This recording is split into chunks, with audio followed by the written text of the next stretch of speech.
മലയാള സിനിമയുടെ മോഹൻലാൽ തുടരും.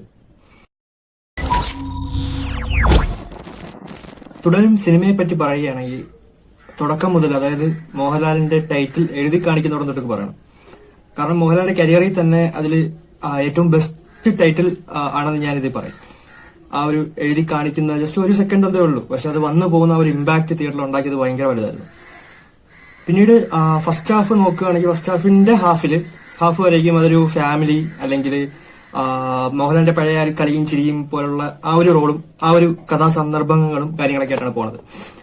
ഒരുപാട് ഫാമിലി എലമെന്റ്സും കാര്യങ്ങളൊക്കെ ചേർത്തിട്ട് നല്ലൊരു ഫീൽ ഗുഡ് ആയിട്ട് രീതിയിൽ പോകുന്നുണ്ട്.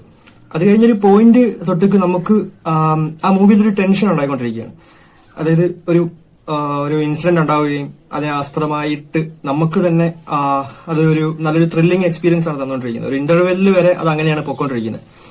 സെക്കൻഡ് ഹാഫ് തൊട്ട് പിന്നെ പടം മാറുകയാണ്. പിന്നെ നോക്കണ്ട, ഫുള്ള് നമ്മള് കാത്തിരുന്ന അല്ലെങ്കിൽ ഇത്ര നാളും നമ്മൾ വെയിറ്റ് ചെയ്ത ആ ഒരു ലാലേട്ടനെ പിന്നീട് എന്താ പറയാ, സച്ചി ബീങ് ഇമോഷണൽ എന്നൊക്കെ പറഞ്ഞ സബ് ടൈറ്റിൽ കൊടുത്ത് ഒരുപാട് ട്രോൾസും കാര്യങ്ങളൊക്കെ നമ്മൾ കണ്ടതാണ്.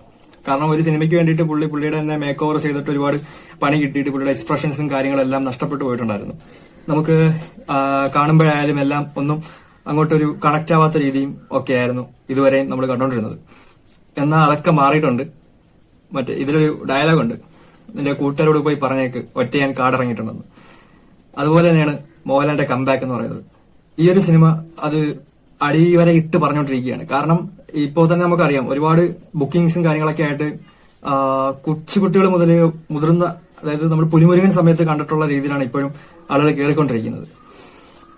ലാലേട്ടന്റെ ആ ഒരു എക്സ്പ്രഷൻസ് ഒക്കെ തിരിച്ചു വന്നുകൊണ്ടിരിക്കുക. എന്ന് വെച്ച് കഴിഞ്ഞാൽ ആ കണ്ണുകൾ കൊണ്ട് അഭിനയിക്കുന്ന ഒരു സംഭവം ഉണ്ടല്ലോ, പിന്നീട് കൈകളിരുന്ന് വിറയ്ക്കുന്ന ഒരു സംഭവങ്ങൾ, അല്ലെങ്കിൽ എന്താ പുള്ളിയുടെ നഖം പോലും അഭിനയിക്കുന്നാണല്ലോ പറയുന്നത്. അപ്പോ അതേപോലെ തന്നെ ഇതിലും പുള്ളി കരയേണ്ട അടുത്ത് നമുക്ക് വിഷമം വരും, അല്ലെങ്കിൽ പുള്ളിയുടെ ചിരി, എന്തായാലും പുള്ളിയുടെ ഇമോഷൻസ് നമ്മളിലേക്ക് കണക്ട് ആവുകയും.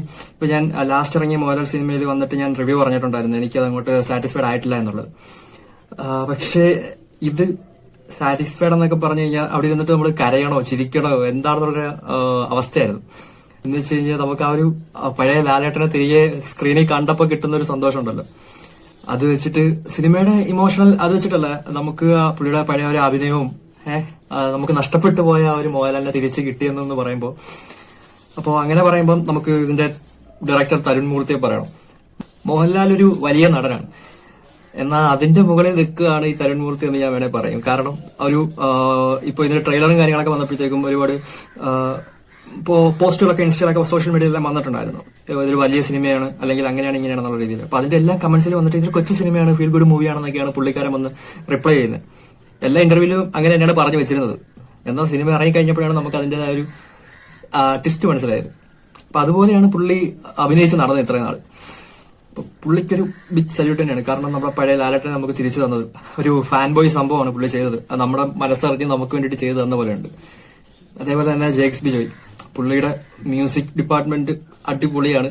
അതിനകത്ത് എല്ലാ ബീജിയം ആയാലും അല്ലെങ്കിൽ ആ സോങ്സിനൊക്കെ എന്താ ഫ്രഷ്നെസ്സാ.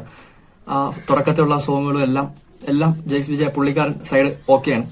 പിന്നെ ഇതിന്റെ റൈറ്റർ, പുള്ളിയുടെ പേര് അല്ലെങ്കിൽ പുള്ളിയെ പറ്റി അധികാരം സംസാരിച്ചാൽ കാണുന്നില്ല. പുള്ളിയുടെയും ഫസ്റ്റ് വർക്കാണോ എനിക്ക് അറിയില്ല. എന്തായാലും പുള്ളി നൈസാണ്. എന്തായാലും എല്ലാരും കൂടെ ചേർന്നിട്ട് പിന്നീട് ഇതിനകത്ത് പുതുമുഖം ആയിട്ടൊരു ക്യാരക്ടർ വന്നിട്ടുണ്ട്. അതായത് പുതുമുഖമല്ല, ആക്ച്വലി പുള്ളി ഒരു ഈ ആഡ് ഡയറക്ടറാണ്. നമ്മുടെ വോഡാഫോണിന്റെ ഒക്കെ ഒരുപാട് ആഡ്സ് എല്ലാം പുള്ളിക്കാരൻ ചെയ്തിട്ടുണ്ട്. പ്രകാശ് വർമ്മ പുള്ളിയുടെ ഫസ്റ്റ് സിനിമയാണെന്ന് ഒരിക്കലും പറയില്ല. കാരണം അതുപോലത്തെ പെർഫോമൻസ് ആണ്. വില്ലനായിട്ട് വന്ന് മോഹൻലാലിന് ചേർന്നൊരു വില്ലനായിട്ട് വന്ന് വെറും കൂതറ വില്ലൻ എന്നൊക്കെ പറയാവുന്ന രീതിയിലൊരു വില്ലനായിട്ട് വന്ന് നമ്മളെയൊക്കെ അതിശയിപ്പിച്ചു. എന്തായാലും ഒരു ഗംഭീര സിനിമ തന്നെയാണ് തുടരും. നിങ്ങൾ ഇതുവരെ കണ്ടില്ലെങ്കിൽ പോയി കാണുക. കണ്ടവർ നിങ്ങളുടെ അഭിപ്രായം എന്താണെന്നുള്ളത് കമന്റ് ചെയ്യുക. ആ തുടക്കവും ഒടുക്കവും എഴുതി കാണിക്കുന്ന ഒരു സംഭവം ഉണ്ട്, മോഹൻലാൽ തുടരും എന്നുള്ളത്. അപ്പോ അതേപോലെ തന്നെയാണ് മോഹൻലാൽ ഇനിയും തുടർന്നുകൊണ്ടേയിരിക്കും. അപ്പോ വേറൊരു വീഡിയോയിൽ കാണാം. എല്ലാവർക്കും ബൈ.